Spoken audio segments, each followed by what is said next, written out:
Today we will discuss Python packages. This is the last unit of your syllabus related to various packages, inbuilt and predefined packages and libraries. So let's start. In this unit, we will discuss a simple program using the built-in functions of packages like matplotlib related to the graph library, numpy, this is related to the array and scientific operations on array, panda library we already discussed in last unit, but we will also use here again panda library, then GUI programming using tkinter. So this is introduction of tkinter and Python programming, tk widgets and examples. So let's start. First, exactly what is library? Library जैसे आपकी books हैं, तो college में आपके पास books रखी हुई हैं, तो उन बुक्स की क्या बेनिफिट है कि किसी और ने वो नॉलेज गेन की, आपको उसने बुक में वो नॉलेज दे दी है, अब आप उसे लाइब्रेरी से बुक को इशू कराइए, आप उसे पढ़ लीजिए, तो उसकी जो 10 साल की मेहनत है आपको 10 दिन में मिल गई। तो ये एक जनरल बेनिफिट है। तो ऐसे ही लाइब्रेरी क्या है, प्रीडिफाइंड फंक्शंस या फिर मॉड्यूल्स हैं जो पाइथन में ऑलरेडी किसी और ने लिखे हैं और आप उनको क्या कर सकते हैं, यूज कर सकते हैं। तो मेहनत किसी और ने की है, ऑलरेडी उसने कोड लिख के दे दिया है, उनको पता है कि ये कोड जनरली सभी को जरूरत पड़ती है, तो वो पाइथन की लाइब्रेरी में अवेलेबल हो गए, वो आप अपने कंप्यूटर में इंस्टॉल कीजिए एज पर योर रिक्वायरमेंट और यूज कर लीजिए। आप चाहें तो जो आपके कॉमन वर्किंग है, कॉमन फंक्शंस है, जिनकी आपको बार बार जरूरत पड़ती रहती है, तो आप उनकी भी लाइब्रेरी बना सकते हैं। Okay, so what is exactly library? Libraries are collection of functions and classes related to the OOPS concept. They provide the feature of modularity. Program आपका छोटे छोटे मॉड्यूल्स में डिवाइड हो जाता है, पार्ट्स में डिवाइड हो जाता है। We can group the similar types of functions in library or module. We can also make our library public over the internet, जिससे कि बाकी लोग भी उसका फायदा उठा सके, so that anyone can use it after downloading. We can use pip. pip एक यूटिलिटी होती है, आप लोगों ने ऑलरेडी यूज की है, प्रिफर्ड इंस्टॉलर प्रोग्राम। तो इसकी हेल्प से हम लोग लाइब्रेरी को इंस्टॉल कर लेते हैं। तो हम सिंपल लिखते हैं पिप इंस्टॉल और लाइब्रेरी का नाम। कहां लिखा जाता है, CMD पे या पावर शेल पे या फिर टर्मिनल पे, जहां भी आप इसे लिखना चाहें। तो utility in Python to download the public libraries. After downloading we use import statement to use the library in our program. अब आपने लाइब्रेरी तो बना ली, डाउनलोड हो गई, तो अब आप उसको यूज कैसे करेंगे? तो हम लिखेंगे import, import and then the name of the library. हम उसको कुछ शॉर्टकट नोटेशन भी दे सकते हैं कई बार। तो लास्ट यूनिट्स में भी हमने पांडा लाइब्रेरी इंस्टॉल करना सीखा है और यूज किया है, तो same process we will follow here. Let's create some customize library. That means कि हम अपनी लाइब्रेरी एक बनाना चाहते हैं, तो वो कैसे बनाएंगे? तो एक ना पाइथन में आप फाइल क्रिएट करेंगे, फाइल का नाम आप कुछ भी रख सकते हैं। तो जैसे हमने नाम दिया, देखो mylibrary.py। अब इसमें हमने कुछ फंक्शंस बनाए। Let we have only 2 functions, one is f1 without any parameter containing 2 statements and one is function f2। इसके अंदर एक स्ट्रिंग पैरामीटर पास किया गया जिसे हमने सिंपल स्प्लिट करके और डिस्प्ले कराया, लिस्ट में रिटर्न किया है। तो these are the 2 functions in this library. Now close this file. ये आपकी एक लाइब्रेरी बन गई, सैंपल लाइब्रेरी इज देयर। अब आप क्या करेंगे, इस लाइब्रेरी को अपने किसी दूसरे प्रोग्राम में यूज करेंगे। तो जिस प्रोग्राम में आप यूज करेंगे उसमें आपको ये फंक्शंस के बताना पड़ेगा और ये बताना पड़ेगा लाइब्रेरी का नाम क्या है। तो हियर वी हैव, ये एक प्रोग्राम है लेट myprogram.py। तो आप देखो क्या लिखोगे, ध्यान से देखो, फ्रॉम माई लाइब्रेरी। तो ये तो आपकी लाइब्रेरी का नाम हो गया। तो किस लाइब्रेरी से इंपोर्ट करना है? From my library. क्या इंपोर्ट करना है? f1। f1 is function here. तो ये फंक्शन मैं इस प्रोग्राम में यूज करना चाहता हूं, तो उसके लिए आपको सिंपल लिखना है from then library name and after that import function name. अब आप क्या कर सकते हैं, इस फंक्शन को अपने प्रोग्राम में यूज कर सकते हैं, calling function f1 from library. Just right like this. ये फंक्शन f1 जो है वो आपका एग्जीक्यूट हो जाएगा इस प्रोग्राम में जो आपने इस लाइब्रेरी में बनाया। सिमिलरली सपोज करो मुझे मल्टीपल फंक्शंस की रिक्वायरमेंट है, f1 की भी और f2 की भी, या इसमें और भी फंक्शंस हमने बनाए हैं, तो in that case use asterisk. From my library import asterisk, asterisk means all available functions of that library. अब आप F1 को भी कॉल कर सकते हैं और F2 को भी कॉल कर सकते हैं, तो किसी को आप कॉल करके यूज कर सकते हैं। तो इस तरीके से हम लोग अपनी लाइब्रेरी डिफाइन कर सकते हैं। तो ये आपकी लाइब्रेरी फाइल हुई। इस फाइल में दो फंक्शन है और इनको आप यूज कर रहे हैं कहां, यहां आप उसको यूज कर रहे हैं। तो this is the process of using customize library. Okay, now using predefined libraries means जो लाइब्रेरी पहले से हैं, ठीक है ना, ये तो हमने अपनी लाइब्रेरी बनाई, तो इस तरीके की जो लाइब्रेरी होती है उन्हें हम यूज करते हैं। तो इसमें हम लोग यूज कर रहे हैं numpy लाइब्रेरी।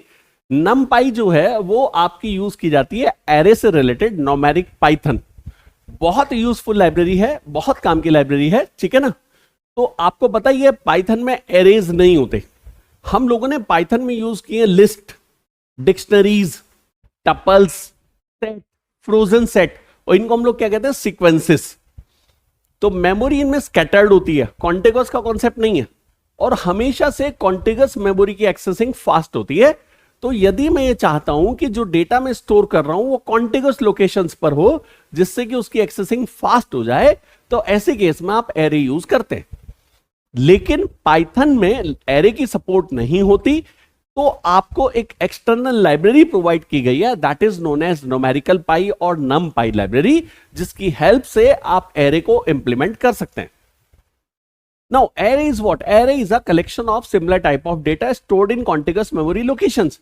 तो बस पहले वाली टर्म हटा देना, array is a collection of data, similar हटा देना, पाइथन में डिफरेंट डेटा टाइप का भी हो सकता है, stored in contiguous locations as it is रहेगा। तो ये इंटरनली जो लाइब्रेरी है वो C++ लैंग्वेज की हेल्प से इंप्लीमेंटेड है। As we know that Python does not support arrays, but if we wish to use arrays in Python, then we can use NumPy library. It provides support for single dimension as well as multi-dimensional array support with facility to perform various operations on array data, including mathematical and scientific operations. Simple install करने के लिए आपको लिखना है pip install and then NumPy. कहां लिखना है? Either CMD command prompt या PowerShell या टर्मिनल, जहां भी आप यूज करना चाहें। After that we can import NumPy library using following statement. तो हम लिखेंगे इंपोर्ट NumPy, तो ये लाइब्रेरी आपके पास अवेलेबल हो जाएगी। अब कहीं भी आपको NumPy का कोई फंक्शन यूज करना है तो आप लिखेंगे NumPy डॉट। अब NumPy बार बार लिखना थोड़ा सा टिपिकल हो जाता है, तो हम चाहेंगे उसको एक शॉर्ट फॉर्म दे दें, तो तब आप लिखेंगे इंपोर्ट NumPy एज NP। तो ये इसको एक शॉर्ट फॉर्म प्रोवाइड करेगा NP के नाम से, तो तब आप NP लिख के भी इसको यूज कर सकते हैं। बेनिफिट्स क्या है, इसके फीचर्स क्या है? पहला, arrays. NumPy's main object is the n-dimensional array, a multi-dimensional array of elements of the same type. These arrays are much more efficient than Python list for numerical operations. Why?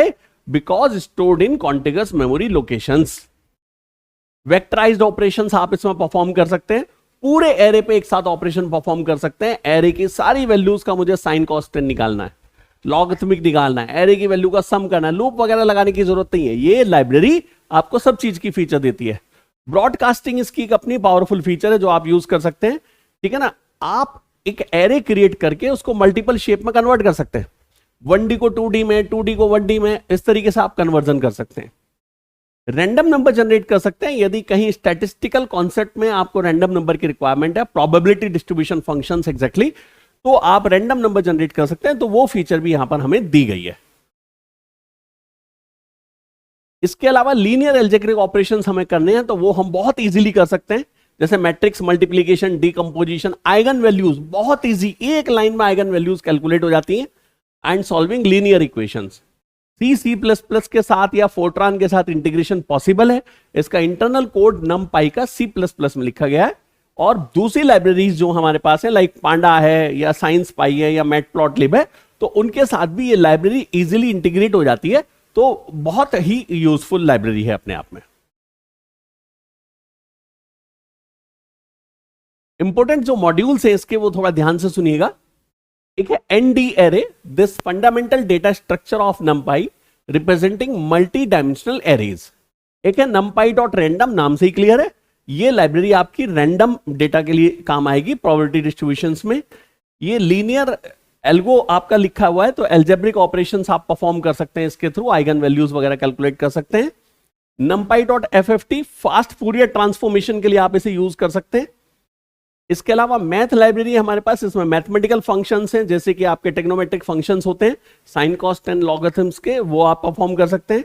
इसके अलावा एक MA नाम से library है जो masked array provide करती है, जिसके थ्रू आप एरे में मास्किंग परफॉर्म कर सकते हैं।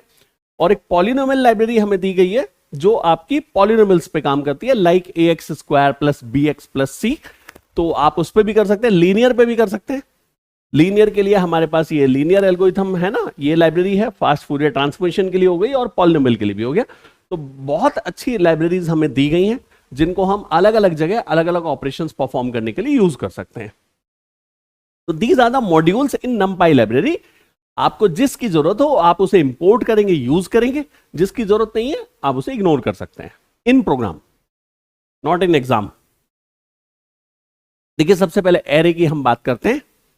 तो हमारे पास एरे क्रिएशन के जो मेथड्स हैं वो सारे यहां मैंने डिस्कस किए हैं। एक है हमारे पास numpy लाइब्रेरी में एरे नाम का फंक्शन है, तो इसके थ्रू हम लोग एरे क्रिएट कर सकते हैं लिस्ट या टपल को यूज करके। यदि हमें कोई एरे क्रिएट करना है और हम चाहते हैं कि उसके अंदर सारी वैल्यूज 0 आ जाएं, तो हम जीरोज नाम का एक फंक्शन यूज करेंगे। मैं अभी एग्जांपल में करके दिखाऊंगा आपको। तो जब इसकी हेल्प से एरे क्रिएट किया जाएगा तो उसकी सारी वैल्यू आपकी जीरोज होंगी, 0 होंगी। यदि आप चाहते हैं कि 1 हो बाय डिफॉल्ट, यानी कहीं एरे ऐसा क्रिएट करना है जिसकी सारी वैल्यू 1 हो, तो हम वंस नाम का एक फंक्शन यूज कर सकते हैं, उसे हम यूज कर सकते हैं। एक रेंज में मुझे वैल्यू क्रिएट करनी है, एरे क्रिएट करना है 1 और 50 के बीच का, तो 1 2 3 4 5 6 7 8 9 10 इस तरीके का एक एरे क्रिएट करना है, तो हम लाइब्रेरी यूज कर सकते हैं ए range. Create an array with evenly spaced values, यानी कि लीनियर डिस्ट्रीब्यूशन के बेस पे हम लोग करना चाहते हैं, 1 से लेके 5 तक के बीच में 10 वैल्यू जनरेट हो जाए इक्वल स्पेस पे, तो वो कॉन्सेप्ट हम लोग यूज कर सकते हैं लीनियर स्पेस की हेल्प से। इसके अलावा एरे मैनिपुलेशन में हमारे पास एक रीशेप फंक्शन होता है। ध्यान से सुनना, यहां पे 1 डायमेंशनल को 2 डायमेंशनल में, 2 डायमेंशनल को 1 डायमेंशन में, किसी भी डायमेंशन में कन्वर्ट किया जा सकता है। यदि कन्वर्जन पॉसिबल है तो उस केस में हम रीशेप यूज कर सकते हैं। एरे का ट्रांसपोज निकालना हो, पूरे प्रोग्राम बनाने की जरूरत नहीं है, just use transpose function. 2 array जोड़ने हैं, कॉन्केटनेट फंक्शन। एरे को ब्रेक करना है, स्प्लिट फंक्शन। एरे को फ्लैट बनाना है, यानी कि एक मल्टी डायमेंशनल एरे मेरे पास है, उसको 1D में कन्वर्ट करना है, तो फ्लैटन। और न्यू एक्सिस पे आपको फ्लैट ही करना है एरे, तो उस केस में आप स्टैक फंक्शन यूज कर सकते हैं।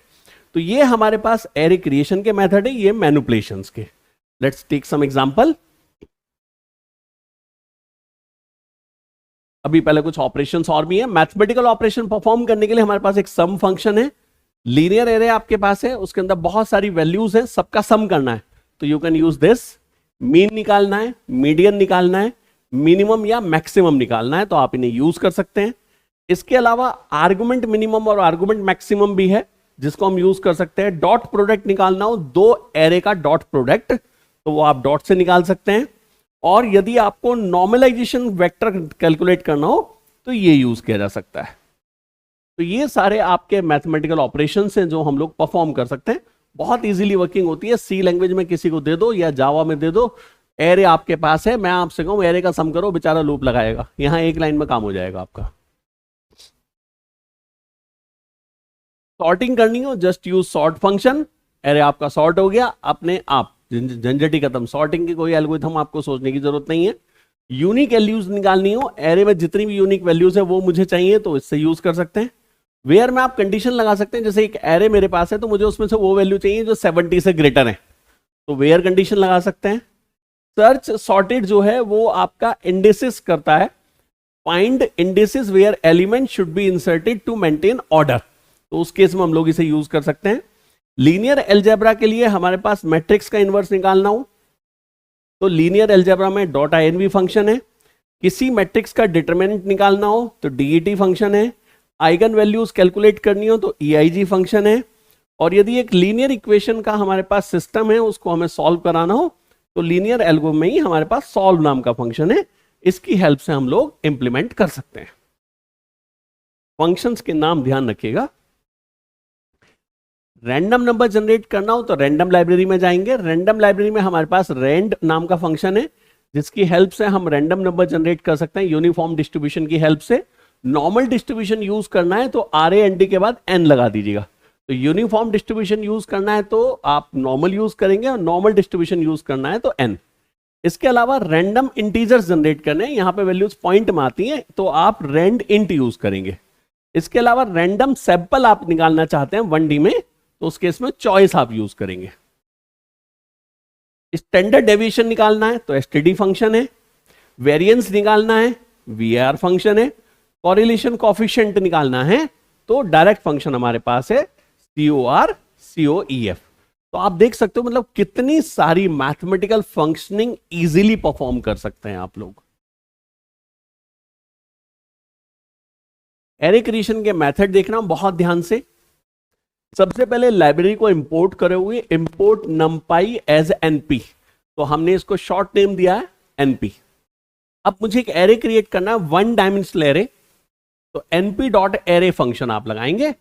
ब्रैकेट के अंदर आप एक सीक्वेंस पास करेंगे, it can be a list और अ टपल, तो ये आपका एरे क्रिएट हो जाएगा। ओके, इसी तरीके से 2D एरे क्रिएट करना है मुझे, और मैं चाहता हूं कि उसके अंदर सारी जो वैल्यूज हैं वो जीरोज हो, तो फंक्शन आप यूज करेंगे np.zeros, और इसमें डायमेंशनल पास करेंगे टपल की फॉर्म में। जैसे हमने लिखा है 3,3, तो यानी 3 रोज और 3 कॉलम्स, तो 2 डायमेंशनल का आपका एरे क्रिएट हो जाएगा और उसकी सारी वैल्यूज आपकी जीरोज होंगी। इसके अलावा मैं चाहता हूं कि एक 1D एरे क्रिएट करूं बिटवीन 0 और 9, तो np array in range function use करेंगे। तो आप बस इसके अंदर वैल्यू पास कर दीजिए कि कितनी वैल्यूज आपको चाहिए, दैट इज 10। तो 10 आपका एक्सक्लूडेड है, 10 हम वैल्यूज बता रहे हैं, तो 0 से काउंटिंग करोगे 9 तक चलेगा, तो 0 से लेकर 9 तक वैल्यूज जनरेट करके आपका एरे क्रिएट कर देगा, जिसको हमने एरे 2, एरे 1, एरे 3 को असाइन किया है। एक 1D एरे क्रिएट करना है 10 इवनली स्पेस्ड वैल्यूज पे बिटवीन 0 एंड 100। तो ध्यान से सुनना, लीनियर स्पेस फंक्शन यूज करोगे, क्या पास करोगे 0 एंड 100, और लीनियर इवनली जो स्पेस्ड है वो कितने का होगा 10 का, तो ये 10-10 के गैप पे इवनली स्पेस पे आपकी वैल्यूज जनरेट कर देगा। किसी एरे का सम करना हो तो उस एरे का नाम जो भी आपका है वो आप सम फंक्शन में पास करेंगे। स्टैंडर्ड डेविएशन निकालना हो स्टैंडर्ड फंक्शन में, वेरिएंस निकालना हो वेरिएंस में, किसी में भी आप उसे पास कर सकते हैं, तो वो एरे पे ऑपरेशन परफॉर्म हो जाएगा।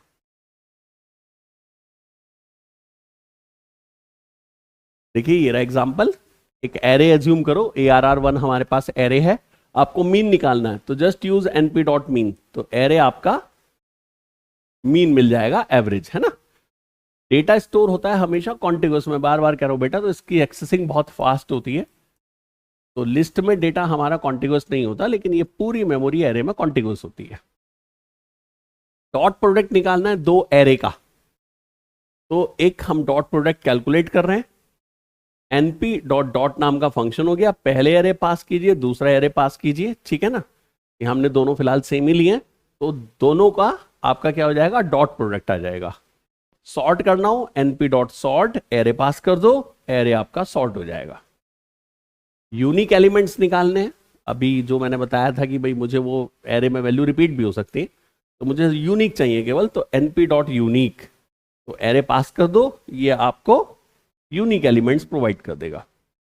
हमें चाहिए, अभी मैंने आपसे कहा था जैसे मुझे वो चाहिए भाई 70 से ग्रेटर देन वैल्यूज हैं, है ना, तो वो मुझे निकालनी है, तो वेयर फंक्शन आप यूज करेंगे, np.where। अब एरे जो मेरे पास है उसका नाम ARR1 है, तो मैंने लिखा ARR1 ग्रेटर देन 3, तो इसका मतलब है एरे में वो एलिमेंट्स जो ग्रेटर देन 3 हैं, तो वो मुझे पता करने हैं, तो आप इसे लगा दो, तो ये उनकी इंडेक्स दे देगा। मींस 0 1 2 3 4 5 6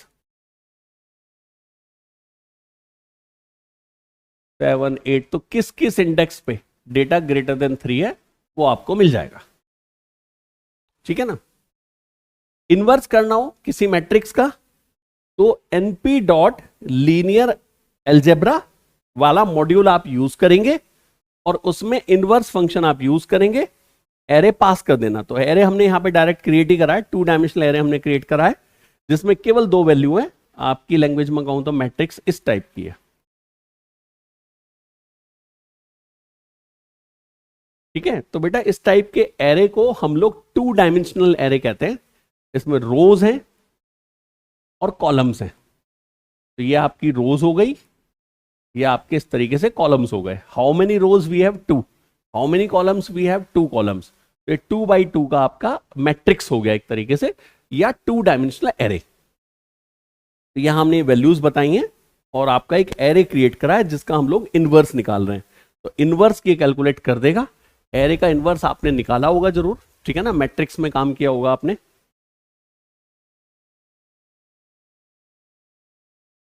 आइगन वैल्यूज कैलकुलेट करनी है। np.linearalgebra.eig फंक्शन होता है, इसमें आप एरे पास कर दो। 2 डायमेंशनल एरे हमेशा पास कीजिएगा, ध्यान रखिएगा। तो हमने 1 2 2 1 एक पास किया है, ब्रैकेट्स का ध्यान रखो सभी जगह। तो आपकी आइगन वैल्यूज आपको मिल जाएंगी। तो यहां पे ध्यान रखना है, 2 चीजें देता है, एक तो आइगन वैल्यूज और आइगन वेक्टर। तो इसका जो रिजल्ट है वो 2 वेरिएबल को आप असाइन कीजिएगा। आइगन वैल्यूज में आइगन वैल्यूज आएगी, आइगन वेक्टर में आइगन वेक्टर आएगा। इसके अलावा लीनियर इक्वेशन सॉल्व करनी है। लीनियर इक्वेशन पहले सुनो किस टाइप की होती है।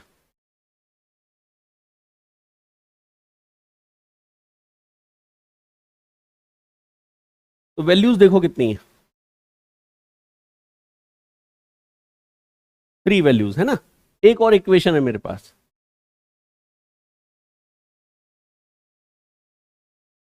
है ना। इसको ऐसे लिख लो, 4 2 8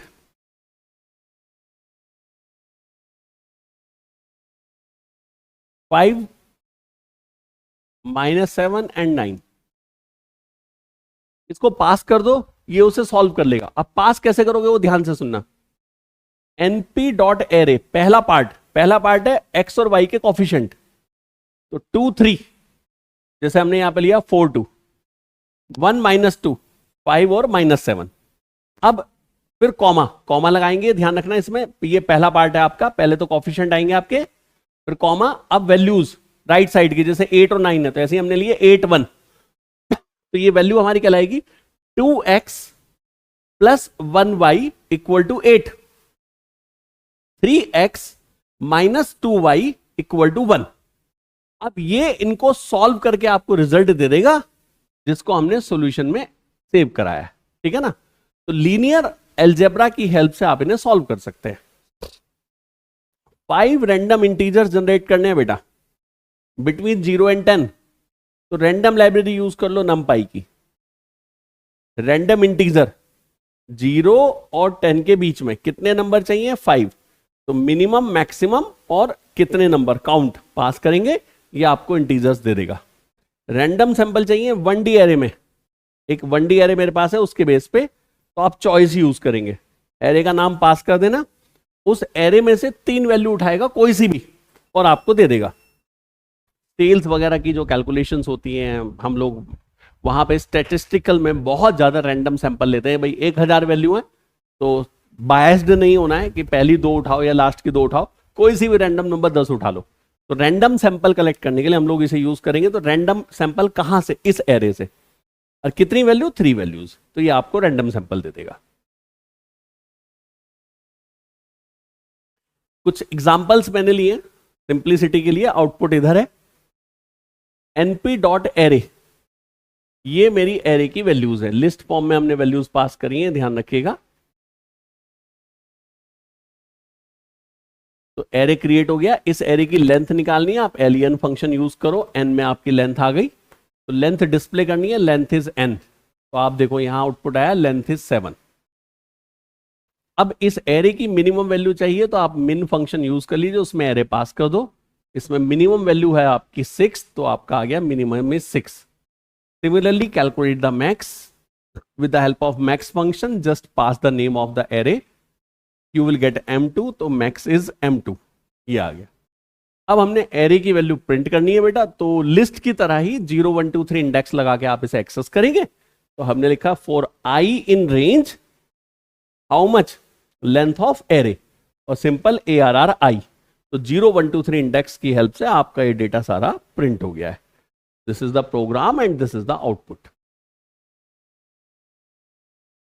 ठीक है ना, इसमें एक वैल्यू और भी है, 89 भी यहां पर है, ये ध्यान रखिएगा।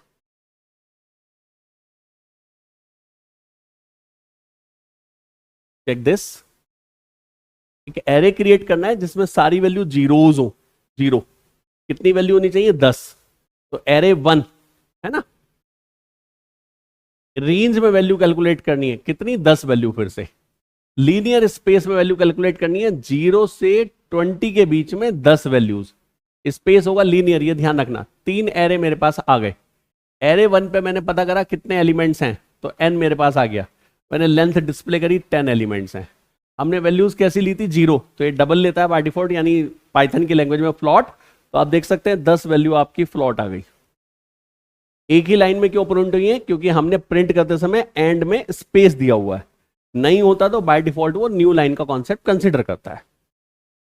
नाउ सेकंड एरे 2 पे आइए। देखिए रेंज में था तो हमने कहा n equal to this, same loop लगा के हमने प्रिंट कर दिया इसे, for i in range length of this. End में अभी भी हमने क्या लिखा है आपका? स्पेस। तो देखिए वैल्यू आ गई 0 1 2 3 4 5 6 7 8 9। तो 10 वैल्यूज है ना, 10 वैल्यूज किस रेंज में? 0 to 9। तो आपके पास ये आ गई, लेंथ 10 आ गया आपके पास। नेक्स्ट देखो लीनियर स्पेस वाला ध्यान से देखना बेटा, 0 से 20 के बीच में 10 वैल्यू। पहली वैल्यू देखो क्या है? 0।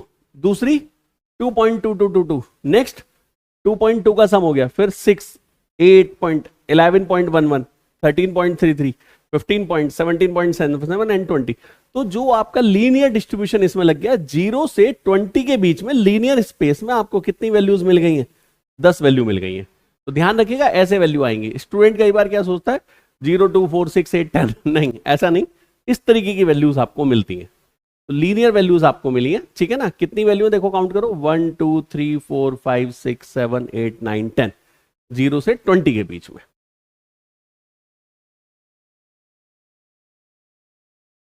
नेक्स्ट देखो, एक एरे मैंने क्रिएट करा, इसका मुझे सम चाहिए, तो जस्ट यूज np डॉट सम, एरे पास कर दो। तो इसने सम कर दिया, हमने सम प्रिंट कर दिया, सम ऑफ एरे एलिमेंट 257। इसका मीन निकालना है, तो np डॉट मीन में एरे पास कर दो। तो देखिए मीन आ गया, हमने निकाल लिया mean of the array elements 14.833 and something. हमने यहां कंडीशन लगाई, ध्यान से सुनना, np dot where array greater than 50। अभी बताया था, इसका मतलब क्या था? मुझे इंडेक्स चाहिए, वैल्यूज नहीं चाहिए, इंडेक्स चाहिए एरे की, वो वैल्यूज जिनकी वैल्यू ग्रेटर देन 50 है। 0 1 2 3 4 5, बस दो वैल्यू है इसमें, 2 और 5 पे। तो आपके पास x में क्या आएगा? इंडेक्स आएगा। तो ध्यान से देखो क्या प्रिंट हुआ, एरे 2 5 2 5 आपकी इंडेक्स हो गई। डेटा टाइप इसने बताई इंटीजर 64, यानी इंटीजर टाइप का एरे में डेटा है, ठीक है ना। आप इसे यूज कर सकते हैं। बाकी अब आपके पास एरे आ चुका है, x क्या है अपने आप में? एरे। और इस एरे में 0 1 2 3 या लेंथ निकाल के आप प्रिंट कर सकते हैं कि कौन कौन सी इंडेक्स पे वो वैल्यूज है जो ग्रेटर देन 50 है। ऐसे ही हमने एरे को सॉर्ट किया है, फिर प्रिंट कराया। तो देखो नॉर्मल एरे ऐसा था, सॉर्ट करने के बाद ऐसा हो गया, 12 23 34 45 65 78। तो आप सॉर्ट फंक्शन यूज कर सकते हैं, तो आपकी सॉर्टिंग परफॉर्म हो जाएगी। तो देखिए मैथमेटिकल कुछ ऑपरेशंस मैंने स्टैटिस्टिक्स के यहां पे परफॉर्म किए हैं। 2D एरे जैसे अभी मैंने आपको बताया था, तो ध्यान से देखो आप कैसे लेंगे। जैसे ये वैल्यूज आपको लेनी है,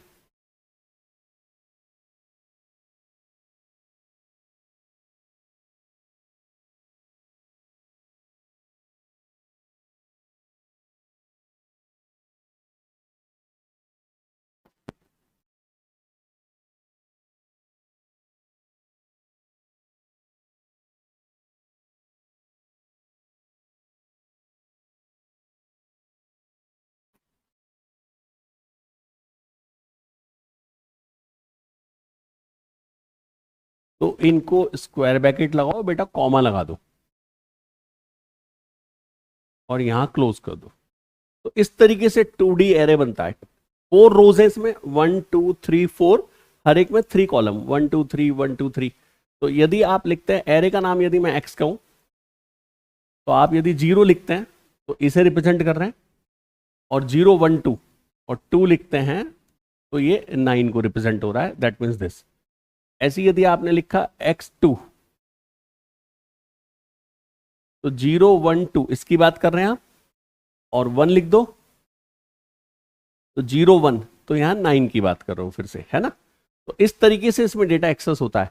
तो ये 2 डायमेंशनल एरे है आपका, इसको हम यहां ऐसे डिजाइन कर रहे हैं। देखो मैंने इसी फॉर्म में लिखा है 1 2 3 4 1 2 3 4 1 2 3 4, है ना। और टोटल रोज कितनी है, 3 रोज।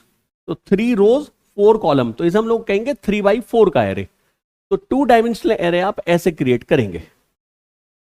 प्रिंट करने के लिए पहले इसे प्रिंट करोगे तो प्रिंटिंग कर रहे हो 0 0 0 1 0 2, फिर 1 0 1 1 1 2, फिर 2 0 2 1 2 2, फिर 3 0 3 1 3 2। तो लूप आपका जो लगेगा पहले आई पे लगेगा, यानी कि इस पोर्शन में जो आपका पार्ट चेंज हो रहा है वो है 0 1 2, और इंटरनली आप बार बार कर रहे हैं 0 1 2 0 1 2 0 1 2 0 1 2।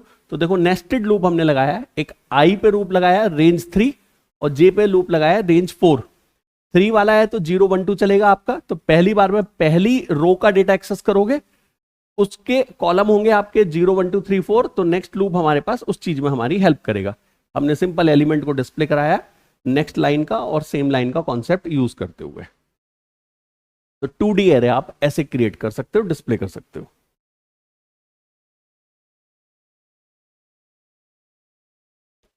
एग्जाम्पल हमने लिया है, ठीक है ना, ध्यान से देखो। नेक्स्ट हमने लिया एक एरे जीरोस का 5x4। तो 5x4 का एरे क्रिएट हो जाएगा, है ना। उसमें सारी वैल्यूज क्या होंगी, 0 होंगी। तो आप ऐसे क्रिएट कर सकते हैं।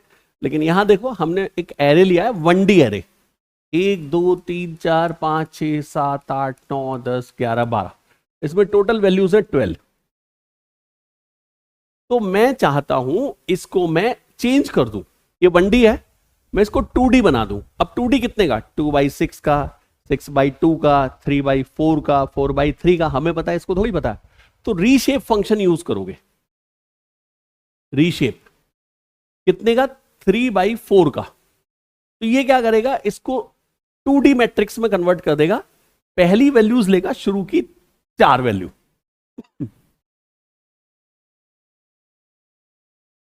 23 45 67 और 23 फिर से, फिर नेक्स्ट 4, फिर नेक्स्ट 4, है ना। तो 4 वैल्यू 3 रो 4 कॉलम।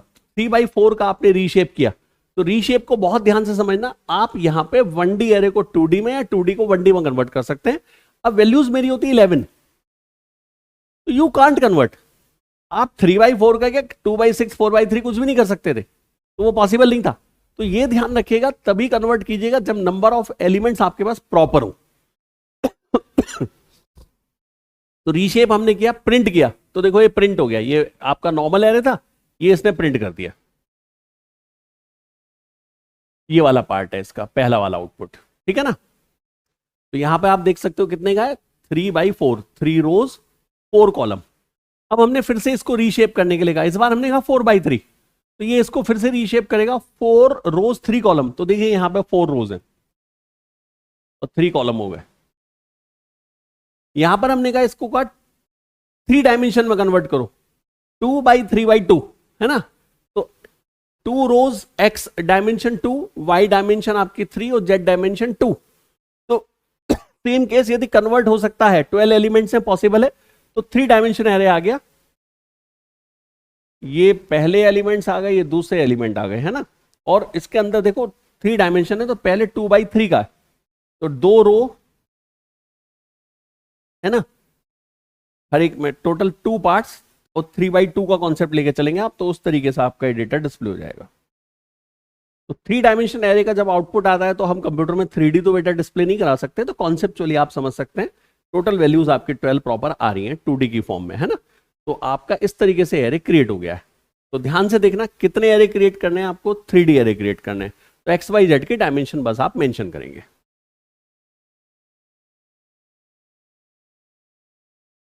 एक एरे लिया, इसकी सारी वैल्यू पे साइंटिफिक ऑपरेशन करना है, हर एक का स्क्वायर रूट निकालना है। जस्ट यूज np.sqrt, एरे पास कर दो, स्क्वायर रूट आ गया। देखो ये सबके स्क्वायर रूट डिस्प्ले हो गए। लॉगरिथमिक निकालना है, नेचुरल लॉग, एरे पास कर दो, नेचुरल लॉग आ जाएगा। ऑब्वियस है 10 वैल्यूज का स्क्वायर रूट 10 वैल्यूज ही होंगी और 10 वैल्यू का लॉग 10 वैल्यूज ही होंगी, तो एरे ही रिजल्ट में मिलता है। तो हमने तीनों को डिस्प्ले कराया, तो normal array, then square root and then log values.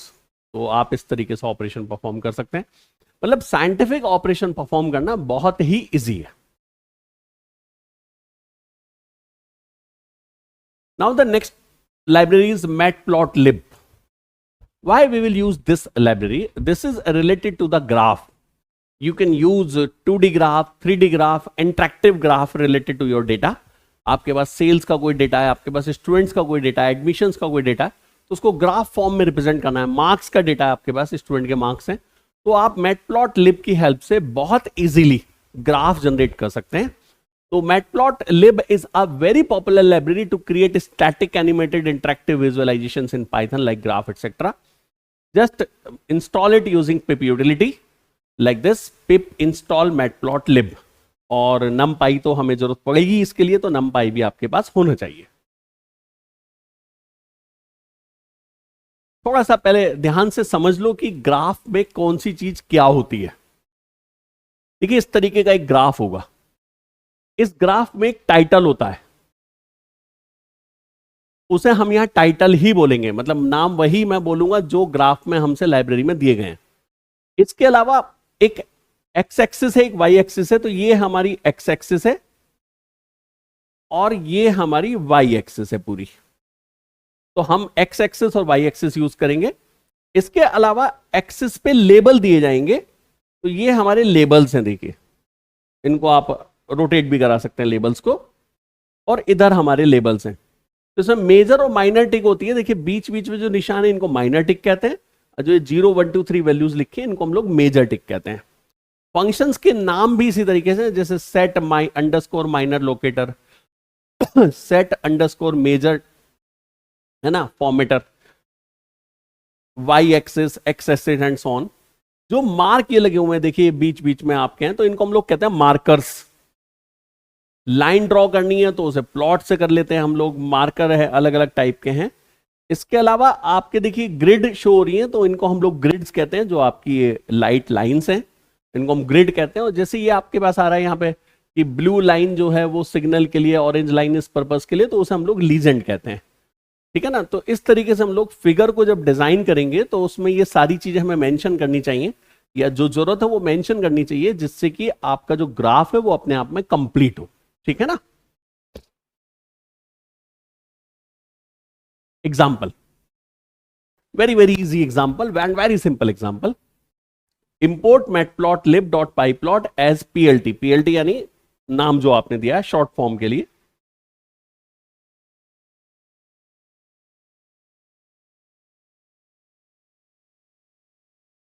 numpy हमने ले लिया। अब हमने देखो एक एरे क्रिएट करा, ध्यान से देखना बेटा, 0 to 6, तो ये मैं ना एक्स एक्सिस पे रखूंगा 0 1 2 3 4 5 6 लाइक दिस।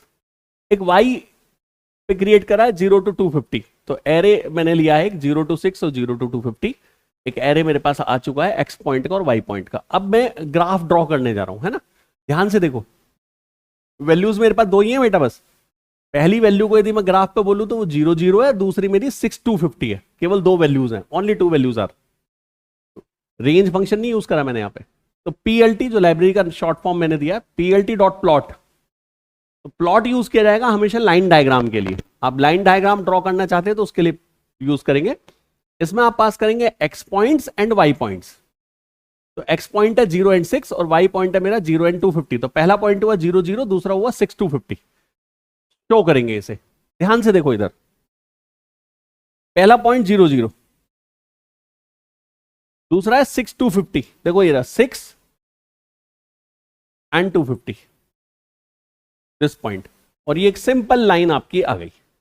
अब आप देखो नीचे 0 to 6 तक की मार्किंग है एक्स एक्सिस पे, वाई एक्सिस पे 0 से लेकर 250 तक की मार्किंग है, ठीक है ना। तो आपका इस तरीके का ग्राफ आउटपुट में आ जाएगा। तो मुझे क्या पास करने हैं, पॉइंट्स, और सिंपलिसिटी के लिए मैंने अभी केवल 2 पॉइंट पास किए इसमें। तो ये आपका एक लाइन ग्राफ आपका आ गया।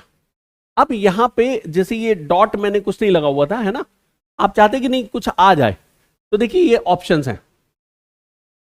आप प्लॉट में एक्स पॉइंट और वाई पॉइंट पास करेंगे, मार्कर इक्वल टू बताएंगे क्या लेना है। तो जैसा आपने लिखा ओ, तो सर्कल आ जाएगा बेटा, है ना, यहां कुछ नहीं था तो यहां सर्कल आ जाएगा पॉइंट पे।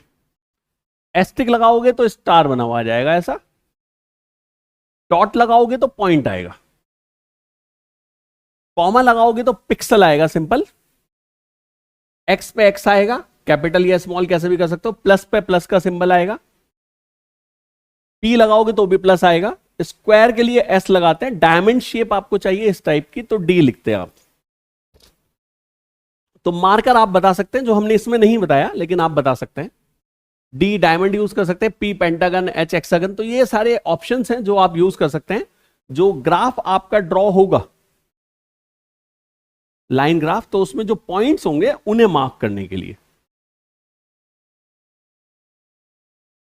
पॉइंट्स किस तरीके से दिखे वो आप यूज करते हैं, तो that is the marker. Okay, उसके लिए हम लोग ये इतने सारे ऑप्शंस यूज कर सकते हैं। कलर भी आप बता सकते हैं।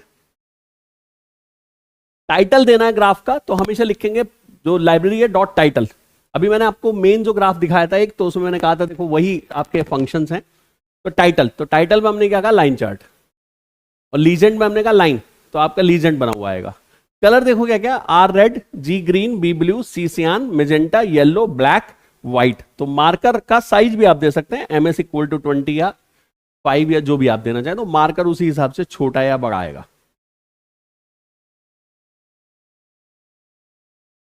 जो आप बना सकते हैं ग्राफ वो कौन कौन से हैं, देखो स्टेम ग्राफ बनाना है तो स्टेम, बार चार्ट के लिए बार फंक्शन है, हिस्टोग्राम के लिए हिस्ट फंक्शन है, स्कैटर डायग्राम बनाना है तो स्कैटर फंक्शन है, स्टैक प्लॉट बनाना है तो स्टैक, पाई के लिए पाई, प्लॉट 3D। देखो सब आपको पता है बेटा, ज्यादातर बार चार्ट आपको पता है इस तरीके का होता है,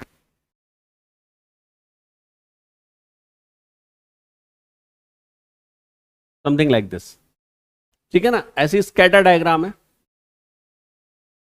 पॉइंट्स बस।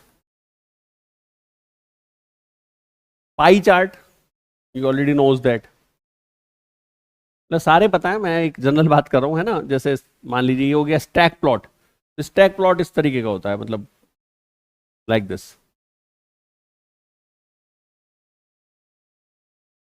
तो यहाँ पोर्शन में डेटा डिस्प्ले होता है, सब 100% होते हैं। तो आप अलग अलग तरीके के ग्राफ बना सकते हैं। Let's take some example hand to hand. See this, year है मेरे पास 2010, 2011 एंड सो ऑन। मेरे पास कुछ सेल्स का डेटा है, 20 टन, 35 टन, 54 टन, 60 टन, 52, 42, है ना। तो मैं इनको डिस्प्ले करना चाहता हूं, तो प्लॉट करना चाहता हूं, तो यानी लाइन ग्राफ, है ना। एक्स एक्सिस पास करो, ईयर्स आ गया, वाई एक्सिस पास करो, सेल्स आ गया, दोनों एरे। पॉइंट्स का ध्यान रखना, पॉइंट्स इक्वल पॉइंट होने चाहिए। पहला हो गया 2010, 20, दूसरा this this this this and so on. अब एक्स पे लेबल, जो एक्स मेरे पास लाइन है उस पे लेबल क्या देना है, तो जस्ट यूज plt.x लेबल। क्या देना है, ईयर्स। वाई पे क्या लेबल देना है, सेल्स, एंड देन शो। तो ये आपका ग्राफ शो होगा इस तरीके का। मार्कर मैंने नहीं बताया, तो देखो कहीं कोई मार्कर पॉइंट नहीं है। ये आपके एक्स एक्सिस हो गए 2010, 2011 जो हमने यहां दिए हैं, ये हमारी सेल्स हो गई वाई एक्सिस पे। यहां पे हमने लेबल्स दिए थे, तो देखिए यहां पे लिखा हुआ है ईयर्स और यहां पे लिखा है आपका सेल्स। तो इस तरीके का आपका आउटपुट आएगा। जैसे ही आप प्रोग्राम को रन करेंगे, 5 लाइनें लिख के आप प्रोग्राम रन कर दीजिएगा, तो you will get this output. Okay,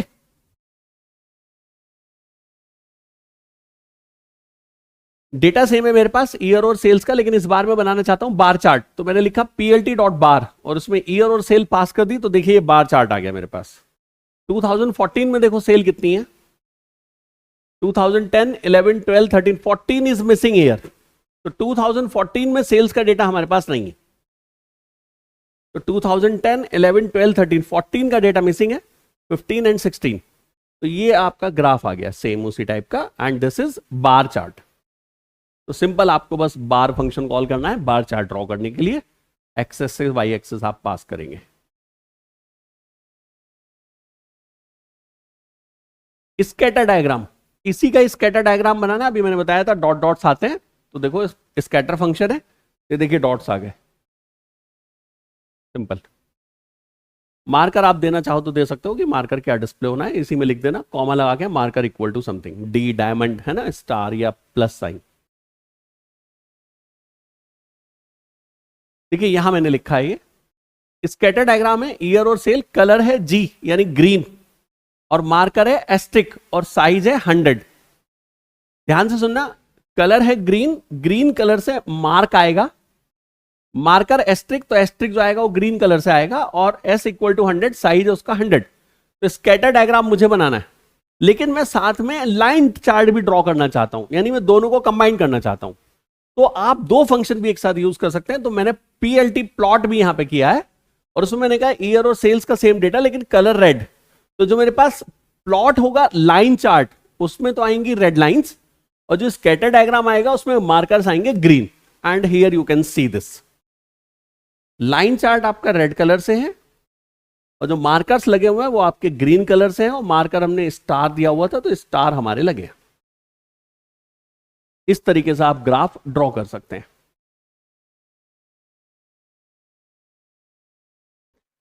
pie chart आपको बनाना है तो just use the data this one. ये हमारे सपोज 6 सब्जेक्ट के मार्क्स हैं, तो plt.py, इसमें xy का कॉन्सेप्ट नहीं होता बेटा, बस वैल्यू पास करोगे, ये ऑटोमेटिकली 360 के हिसाब से उसको कैलकुलेट कर लेगा और उसी हिसाब से उसको ड्रॉ कर देगा। 6 पार्ट में अपने आप कलर ले लेता है। तो हमने शो किया, 4 लाइन का प्रोग्राम है, और देखो पाई चार्ट आ गया। शुरू कहां से होगा ये भी ध्यान रखिएगा, this is the first part,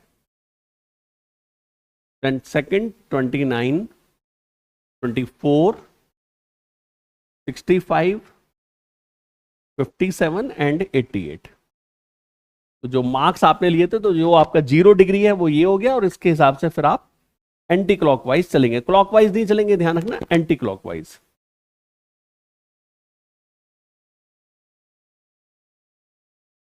यहां पर पॉइंट्स पे ध्यान देना, हमारे पास है लेबल्स दिल्ली, लखनऊ, कानपुर, नोएडा। तो मैं इस बार जो पाई चार्ट बनाऊंगा, मैं उसमें वो जो अभी मैंने पीछे मार्क किया था ये, तो मैं चाहता हूं ये भी डिस्प्ले हो। तो हम कहेंगे लेबल्स, तो कितने लेबल होंगे, ऑब्वियसली जितनी वैल्यूज है। तो मेरे पास 4 वैल्यूज है, 4 लेबल्स मेरे पास है। हमने कहा एक्सप्लोड डेटा। एक्सप्लोड क्या होता है बेटा, जब आपका कोई पाई चार्ट ड्रॉ होता है तो उसमें किसी एक पार्ट को आप चाहते हैं थोड़ा सा डिफरेंस पे आए, तो उसमें आपको वैल्यू बतानी होती है कितने गैप पे आना है। तो हमने कहा पहले वाली जो वैल्यू 0.2 के गैप पे डिस्प्ले हो, और बाकी एज इट इज आए। तो पाई चार्ट वैल्यूज हमारी ये हो गई पहले नंबर पे। लेबल में क्या लूंगा, माई लेबल्स, तो मेरे पास लेबल्स आएंगे। एक्सप्लोड के लिए डेटा हमने बता दिया ये वाला, सब आपका देखो एरे की फॉर्म में आ रहा है ये सब कुछ, तो इसीलिए हम लोग इसमें नमपाई यूज करते हैं बेटा। शो करोगे, देखो डेटा ये रहा, ये थोड़ा सा एक्सप्लोडेड फॉर्म में आ गया, दिल्ली वाला, ये लखनऊ हो गया, ये कानपुर हो गया, नोएडा हो गया। तो इस तरीके से आप डेटा डिस्प्ले करा सकते हैं, एक्सप्लोड कर सकते हैं उसे, थोड़ा सा डिफरेंस पे आएगा वो।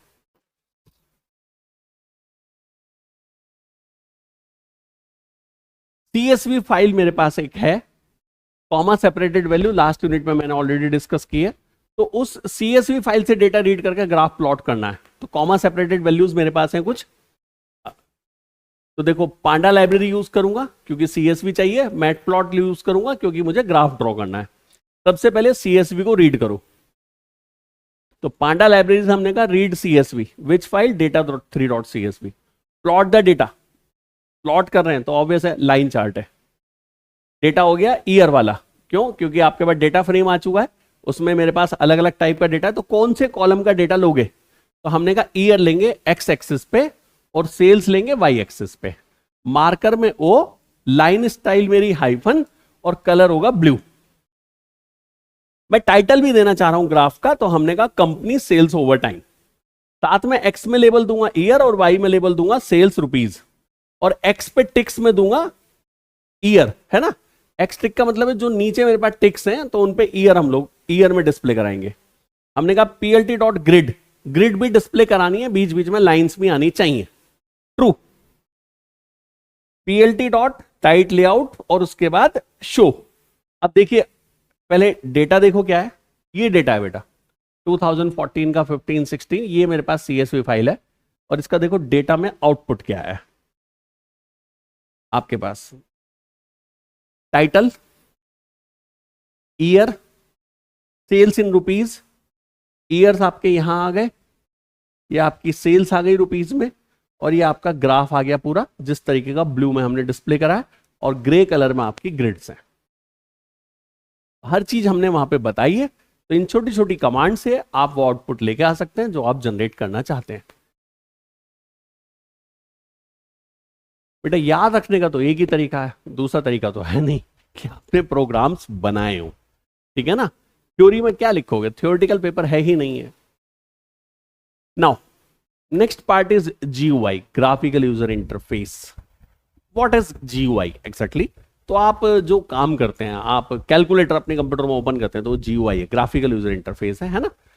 पाइथन के जो प्रोग्राम हमने चलाए वो सब हमने चलाए CUI में, कैरेक्टर यूजर इंटरफेस। तो हम चाहते नहीं हम विंडो बनाएं, बटन्स बनाएं, चेक बॉक्स बनाएं, radio buttons, text boxes etcetera etcetera. तो यदि GUI में आप काम करना चाहते हैं तो पाइथन उसके लिए सपोर्ट आपको प्रोवाइड करता है। तो GUI stands for graphical user interface. It refers to the visual elements such as windows, buttons, menus, icons, etc. that allow users to interact with software applications using graphical icons and visual indicators. As opposed to CUI, text-based interfaces which rely solely on text input and output. GUI के लिए आपको एक GUI library चाहिए होती है, ठीक है ना, या कोई फ्रेमवर्क चाहिए जिसको आप यूज करना चाहते हैं। बहुत सारी हमारे पास GUI लाइब्रेरी हैं। GUI programming involve designing the layout and appearance of the interface. Obvious है, पहले आप क्या बनाओगे, लेआउट बनाओगे, फिर उसकी कोडिंग करोगे, फिर उसे देखोगे वैसा है या नहीं है, फिर उसकी वर्किंग कराओगे। तो इस तरीके से क्लिक होगा तो कुछ होगा, तो वो इवेंट्स कहलाते हैं हमारे। Event mean something happening. तो अलग अलग लाइब्रेरी हमारे पास है। एक TK इंटर है, ये पाइथन में इनबिल्ट है, इंस्टॉल करने की रिक्वायरमेंट नहीं है। एक PyQt होती है, एक WX Python होती है, एक Kiwi होती है। हर एक की अपनी अपनी फीचर है बेटा, पर क्योंकि पाइथन में TK इंटर इनबिल्ट है तो ये सबसे ज्यादा पॉपुलर है, सबसे ज्यादा इजी है और ये आसानी से आप इसे यूज कर सकते हैं। बाकी के बारे में भी मैंने यहाँ पे दिया हुआ है। एक GTK प्लस है, एक PyGUI है, एक PyG ऑब्जेक्ट है। तो बहुत सारी लाइब्रेरीज है, ओपन सोर्स है पाइथन आपका, कोई भी लाइब्रेरी इनके लिए डेवलप कर सकता है। तो हम बात करेंगे TK इंटर की। बेनिफिट क्या है TK इंटर का? First of all, integrated in Python. You don't need to install using pip utility. It is already available in your program. It is a standard GUI library for Python. It provides a fast and easy way to create desktop applications with GUI interfaces. TK Inter is based on the TK GUI toolkit, which is a cross-platform toolkit that originated as part of the TCL scripting language. The name TK Inter comes from TK interface. तो ये overall बना TK Inter। Features है इसकी कुछ, cross platform है। Python आप window पे चला लीजिए, इसको लिनक्स पे चला लीजिए, मैक पे चला लीजिए, तो क्रॉस प्लेटफॉर्म है। TK इंटर सब जगह चलेगा। इवेंट ड्रिवन प्रोग्रामिंग, जैसे बटन पे क्लिक करो तो कुछ हो, चेक बॉक्स को चेक करूँ तो कुछ हो।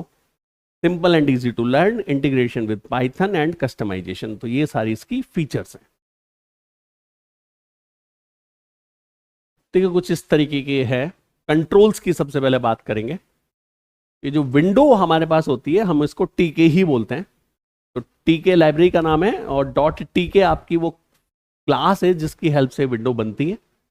This is known as button, this is list box, this one, this is combo box, ये चेक बटन है, इनको रेडियो बटन कहा जाता है। इनमें से मल्टीपल में से एक का सिलेक्शन होता है। चेक बॉक्स आप कितने भी सेलेक्ट कर सकते हैं।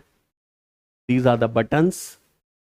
मेन्यू है आपके पास एक, ये एंट्री है, जो टेक्स्ट बॉक्स होता है उसे एंट्री कहते हैं, मल्टी लाइन वाले को टेक्स्ट कहते हैं। स्केल है हमारे पास एक 0 to स्केलिंग, यानी इस तरीके से आपको स्केलिंग करानी हो तो स्केल यूज कर सकते हैं। तो अलग अलग ऑप्शंस हमारे पास हैं। तो this is GUI, graphical user interface. तो ये एग्जैक्टली हमें डिजाइन करना है और हम चाहते हैं बटन पे क्लिक करें तो कुछ हो, चेक बॉक्स पे क्लिक करें तो कुछ हो, तो वर्किंग परफॉर्म हो। तो TK इंटर में हमारे पास विजेट्स हैं। विजेट्स का मतलब होता है कंट्रोल्स, है ना, जो ऐसे बटन मैंने कहा, तो बटन इज अ विजेट। तो हमारे पास एक बटन है। कैनवस बेटा ऐसा होता है जैसे आपका पेंट ब्रश में होता है। पेंट ब्रश में विंडो होती है जिस पर आप कुछ भी ड्रॉ कर सकते हैं, तो that is the canvas. Check button यानी चेक बॉक्स। एंट्री अभी बताया आपको, टेक्स्ट बॉक्स है। फ्रेम हो गया आपका जिसे आप यूज करेंगे कंटेनर के लिए। लेबल, सिंपल मैसेज डिस्प्ले करना है कि टेक्स्ट बॉक्स है किस पर्पस के लिए, that is label. List box, multiple entries हैं, मल्टीपल सिलेक्शन भी हो सकता है। कॉम्बो बॉक्स में सिंगल सिलेक्शन होता है। मेन्यू बटन यूज करेंगे हम लोग मेन्यूज बनाने के लिए, मेन्यू और सब मेन्यू बनाने के लिए। इसके अलावा रेडियो बटन के लिए हो गया, स्केल हो गया आपका स्केलिंग के लिए, स्क्रॉल बार स्क्रॉलिंग के लिए, टेक्स्ट आपका multi line text box, top level एक विंडो के साथ में दूसरी विंडो क्रिएट करनी है तो उसे टॉप लेवल कहते हैं, स्पिन बॉक्स होता है आपका, स्पिन बॉक्स बेटा इसे कहते हैं, this is the spin box, इसमें आप 0 1 2 3 स्पिनिंग कर सकते हैं डेटा के साथ। और दिस इज द लेबल, ये लेबल है आपका।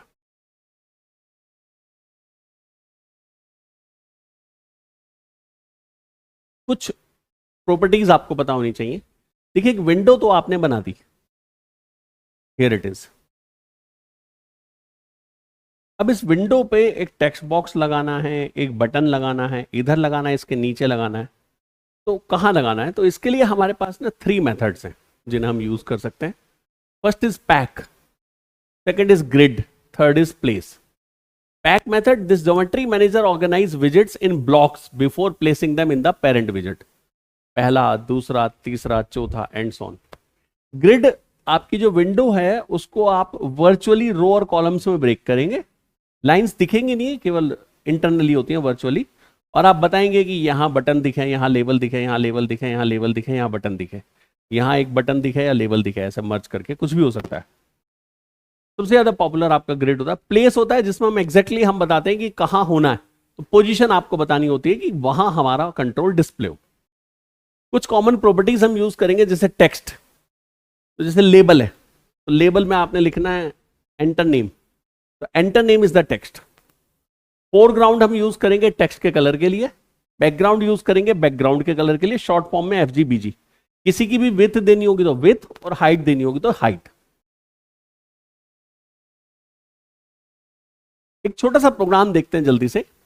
सबसे पहले टीके इंटर लाइब्रेरी को आप यूज करेंगे, हमने शॉर्ट फॉर्म टीके दिया है। अब हमने कहा tk.tk, तो इतना लिखते ही ध्यान से सुनना, एक विंडो क्रिएट हो जाएगी, तो जिसको हमने नाम दिया W, तो दिस इज द विंडो। अब वैसे तो आप यदि इस एक लाइन को लिख के प्रोग्राम रन करें, you will get the window. Generally हम कहते हैं विंडो डिस्प्ले हो रहती है, वो जब तक क्रॉस पे क्लिक ना करो बंद नहीं होती, तो विंडो डिस्प्ले ही रहती है ना। तो आप ऐसे समझो कि एक स्टेटमेंट चला, दूसरा चला, तो पहला खत्म हो गया, और विंडो तो डिस्प्ले हो रही है ना, तो हम उसे कहते हैं कि वो ना लूप में पड़ी हुई है। तो लास्ट स्टेटमेंट हम लोग लिखते हैं उस W विंडो जो हमने लिया उसके साथ में एक मेन लूप नाम का हम फंक्शन लिखते हैं। पाइथन में आप इसे नहीं भी लिखोगे तो भी विंडो आपकी डिस्प्ले हो जाएगी, लेकिन एक स्टैंडर्ड है, इसको फॉलो करना चाहिए। तो आप विंडो को मेन लूप में डाल देते हैं तो विंडो आपकी डिस्प्ले फॉर्म में आ जाती है। तो केवल ये 3 लाइन लिखना पहले, 1 2 और 3, तो आप देखेंगे आपकी एक विंडो आ गई। नाउ नेक्स्ट पार्ट, मुझे इस विंडो पे एक लेबल लगाना है, फर्स्ट नेम, एक लास्ट नेम, एक टेक्स्ट बॉक्स लगाना है, और एक टेक्स्ट बॉक्स यहां लगाना है। तो मैं यदि पैक मेथड यूज करूंगा तो वो पहले ये टेक्स्ट बॉक्स लगाएगा, फिर दूसरा, फिर तीसरा एंड सो ऑन। मैं इनको प्रॉपर्ली अरेंज करना चाह रहा हूं, तो मैंने इसको ग्रिड में मान लिया वर्चुअली, ये मेरी ग्रिड है, दिस वन। तो ये 0th रो 0th कॉलम, ये 0th रो 1 कॉलम, 1 रो 0 कॉलम, 1 रो 1 कॉलम, 2 रो नंबर इंडेक्स पे चल रहे हैं, तो 2 रो 0 कॉलम एंड 2 रो 1 कॉलम, लेकिन ये इक्वल है, इन दोनों के बराबर आ रहा है, ये भी ध्यान रखना। तो अब डिजाइनिंग पे देखो क्या करेंगे हम, हमने एक लेबल क्रिएट करना है जिसमें फर्स्ट नेम लिखूंगा, तो tk.label simple, text equal to what, first name. एक और लेबल बनाओ, tk.label text equal to last name, इसको नाम दे दिया L1, इसको नाम दे दिया L2। अब 2 टेक्स्ट बॉक्स है, नहीं 3 टेक्स्ट बॉक्स है। पहला tk.entry, उसकी width 40, what is exactly 40, these are the number of characters, मतलब एक लाइन में 40 कैरेक्टर आपके डिस्प्ले होंगे। एक और टेक्स्ट बॉक्स बनाया विथ इक्वल टू 40। अब ध्यान से देखना बेटा, L1 लेबल 1 को ग्रिड वाइज अरेंज कर रहा हूं, पैक करना है, ग्रिड करना है या प्लेस करना है, आपका डिसीजन है। कौन सी रो पे, 0th रो पे, कौन से कॉलम में, 0th कॉलम में। पैड X मैं खड़ा हूं, तो इधर से और इधर से जो भी कंपोनेंट हो वो मुझसे 10 के गैप पे हो, तो आप देख सकते हैं 10 गैप इधर आया है, 10 गैप इधर आया। पैड Y, ऊपर और नीचे Y साइड में भी गैप चाहिए, तो पैड Y।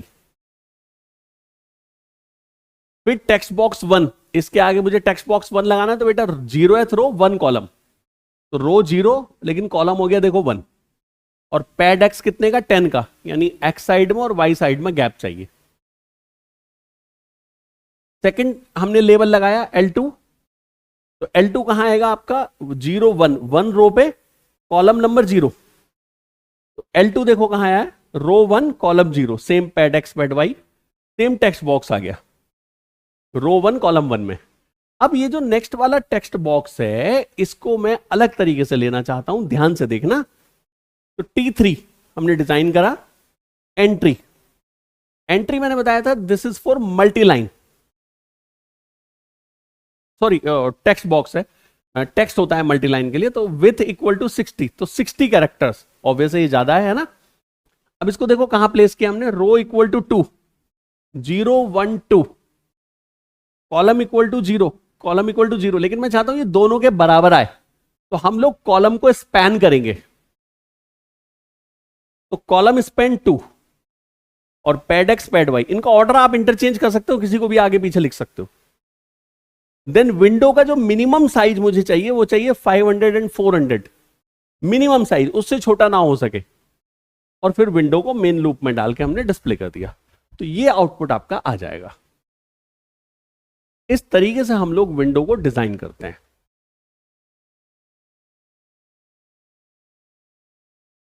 बहुत इजी कमांड्स हैं। इवेंट्स हम लोग लगाते हैं। एक चीज और बेटा, जैसे हमने ये बनाया है तो यहां पे जनरली ये जो W है ये पास किया जाता है, पर यदि सिंगल विंडो है तो ये ऑप्शनल है, ये ध्यान रखना। मल्टीपल विंडोज होती है तो ये कंपलसरी होता है, सिंगल विंडो होती है अभी हमारे पास तो ये ऑप्शनल है। वरना पहले नंबर पे बताइए कि ये लेबल किस पे प्लेस करेंगे आप, यानी इसका कंटेनर कौन है। यदि मल्टीपल विंडोज है तब कंपलसरी हो जाता है, भाई ये बताना पड़ेगा किस विंडो पे आप इसे प्लेस कर रहे हैं। अब event, event means what, means something happening. तो आपने बटन पे क्लिक करा तो कुछ हो, टेक्स्ट बॉक्स में हेलो लिखा हुआ आ जाए। अब बटन पे क्लिक करा तो कौन सा button, left button, centre button, right button, तो दीज आर द इवेंट्स। तो इवेंट के लिए इन्होंने बहुत सिंपल मेथड दिया है। हमारे पास है जैसे बटन इवेंट, तो a mouse button is pressed with the mouse pointer over the विजेट, the detail part specifies which button. तो आपने यदि लिखा बटन 1 एंगल ब्रैकेट में तो लेफ्ट बटन, बटन 2 का मतलब है राइट बटन, और बटन 3 का मतलब है मिडिल बटन। अब एक स्क्रॉल भी होता है आपका माउस में, तो उसके लिए स्क्रॉल डाउन है या स्क्रॉल अप है। तो एक बटन 4 इन्होंने दिया है जो स्क्रॉल अप को डिफाइन करता है, और बटन 5 दिया है जो स्क्रॉल डाउन को रिप्रेजेंट करता है, ठीक है ना। तो ये क्या करेगा, इवेंट जो है जब आप प्रेस करेंगे कोई भी माउस का बटन तो इसको ये ऑटोमेटिकली डिटेक्ट करेगा, और टीके interval automatically grab the mouse pointer. Further mouse event like motion and release events will be sent to the current विजेट even if the mouse is moved outside the current विजेट। Click करके बाहर निकल गया तो भी कोई फर्क नहीं पड़ता, जहां क्लिक हुआ वो इंपॉर्टेंट है। तो ऑटोमेटिकली ये इसे विजेट्स के थ्रू हैंडल करता है। मोशन हमारे पास है, सिंपल माउस को मूव कर रहे हैं तो दैट इज मोशन इवेंट। अभी मैं इवेंट के एग्जांपल भी लूंगा, मैं पहले इवेंट समझा रहा हूं इसीलिए। अब इवेंट जो है वो बटन को प्रेस करके करा तो हमारे पास है B1 motion, B2 motion and B3 motion. तो लेफ्ट बटन प्रेस करके करोगे तो B1 मोशन, राइट बटन करोगे तो B2, और मिडिल बटन प्रेस करके करोगे तो B3 मोशन। ऐसी बटन रिलीज, बटन को प्रेस करा छोड़ दिया तो that is button release. Again same case, कौन सा button, button release 1, button release 2 and button release 3। Similarly double button, यानी डबल क्लिक करा किसी ऑब्जेक्ट पे तब वर्किंग परफॉर्म हो। सेम वही केस, कौन कौन सा बटन, तो double button 1, double button 2, double button 3। Enter, enter event है। एंटर इवेंट से सुनना, जब एंटर प्रेस हो, एंटर इवेंट का मतलब है जब फोकस उस पे आया। तो फोकस कैसे आएगा, टैब की प्रेस करो तो फोकस आता है, कर्सर पे क्लिक कर दो माउस पॉइंटर से तो फोकस आ जाएगा। तो जब किसी पे फोकस सेट होगा तो एंटर इवेंट चलता है, और जब फोकस आउट होता है तो लीव इवेंट चलता है। इसके अलावा फोकस इन, फोकस आउट भी हमारे पास है। रिटर्न वो है जो अभी हम बात कर रहे थे, यदि एंटर प्रेस हो, है ना। कीबोर्ड से कोई की प्रेस हो तो की इवेंट है, शिफ्ट के साथ प्रेस हो तो शिफ्ट अप है। कॉन्फ़िगर, जैसे रेड कलर है आपका बैकग्राउंड में तो वो चेंज हुआ तो वो इवेंट है। टेक्स्ट कलर है वो चेंज हुआ तो वो इवेंट है, यानी कोई प्रॉपर्टी यदि चेंज हो तो that is configure event. Programming example से हम लोग इसे समझें तो बेटर रहेगा, ठीक है ना। मैं आपको एक प्रॉपर कैलकुलेटर बना के दिखाता हूं इवेंट के साथ में, कैलकुलेशंस भी करेंगे तो पता चलेगा कि एग्जैक्टली हो क्या रहा है और विंडो किस तरीके से बन रही है। मल्टीपल विंडोज होंगे, सॉरी मल्टीपल बटन्स होंगे, टेक्स्ट बॉक्स होगा, अलाइनमेंट है, तो प्रॉपर्टी वाइज ध्यान रखेगा तो आप एग्जाम में 100% उसको कर सकते हैं, ठीक है ना। तो let's start with programming example, practical example लेते हैं। ओके, लास्ट प्रोग्राम हमने डिजाइन किया था वो ये है बेटा आपका। इसमें हमने विंडो बनाई थी, बटन क्लिक पर मैंने वर्किंग कराई थी, ठीक है ना। एक बार आप देख लीजिए, इसमें हमने एक विंडो क्रिएट की टीके लाइब्रेरी की हेल्प से, तो ज्योमेट्री में से उसका साइज सेट किया, बटन का हमने टेक्स्ट सेट किया था क्लिक हियर, और बटन पे हमने ग्रिड के थ्रू हमने उसे ऐड किया था और बटन पे बाइंडिंग की थी। मैं फिर से रिपीट करता हूं तो आपको और अच्छे से समझ में आएगा, है ना। Let's start with new programme.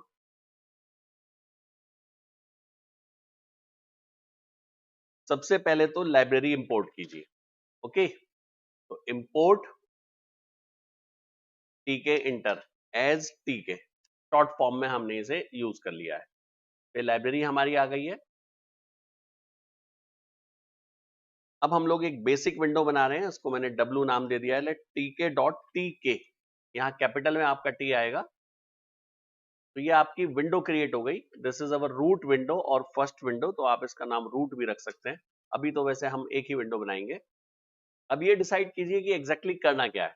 तो हमें दो नंबर का सम कराना है या कुछ इस तरीके का ऑपरेशन कराने हैं।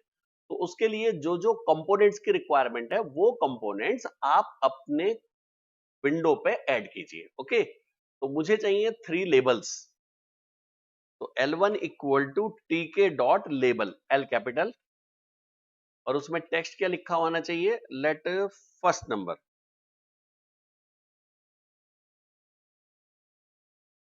या कुछ भी आप डाल दीजिए, एंटर समथिंग। एक सेकंड लेबल क्रिएट किया हमने,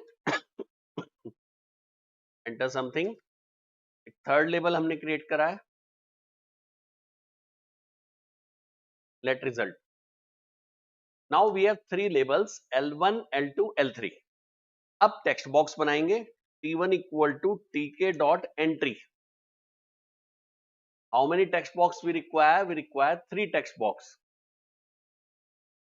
ऑप्शनली आप चाहें तो इनकी विथ दे दें, विथ में इक्वल टू करके जो लिखेंगे वो नंबर ऑफ कैरेक्टर्स होते हैं कि कितने कैरेक्टर्स आपके एट अ टाइम विजिबल होंगे, तो वो हमने यहाँ पे विथ मेंशन कर दी।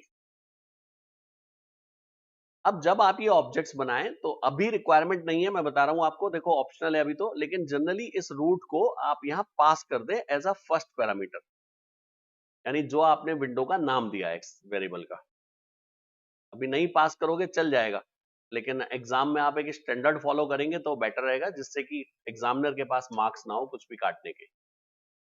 अब ये आप डिसाइड कीजिए इसको कहां ऐड करना है, किस तरीके से ऐड करना है। तो grid is the easiest one, तो हम ग्रिड यूज करेंगे। तो हमने कहा L1 डॉट ग्रिड, कौन सी रो में, रो 0, कौन से कॉलम में, कॉलम भी 0, और W को मेन लूप में डाल दीजिए, तो आपकी विंडो आ जाएगी और उस पर एक लेबल आपका लगा हुआ आएगा। You can check the label,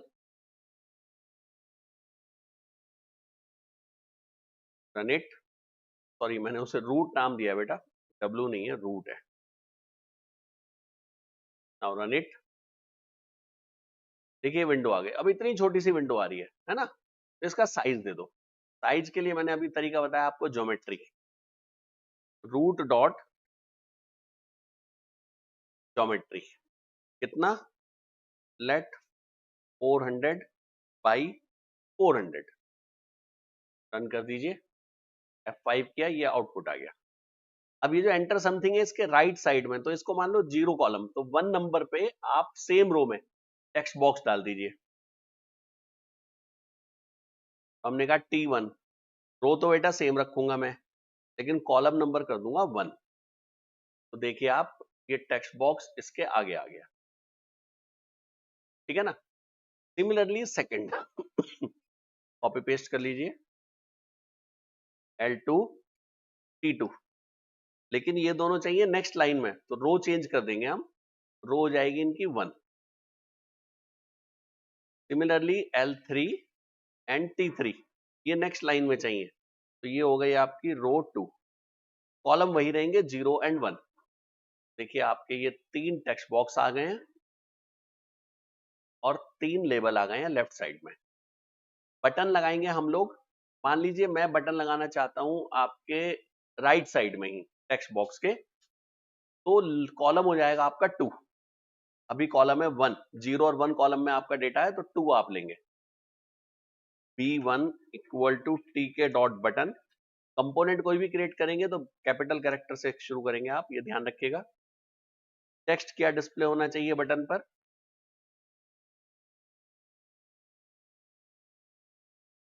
late show hello, ये आपका टेक्स्ट डिस्प्ले होना चाहिए बटन पर। बटन पे भी रूट आप पास कर दीजिए कि ये रूट विंडो से रिलेटेड है। और सेकंड हम लोगों ने लिया है आपका क्लियर। 2 बटन हमारे क्रिएट हो गए बेटा। इन बटन को ध्यान से सुनना, पहले वाली रो में 0th पे है आपका लेबल, फिर 1 पे आपके 1 कॉलम में है टेक्स्ट बॉक्स, तो उसी के आगे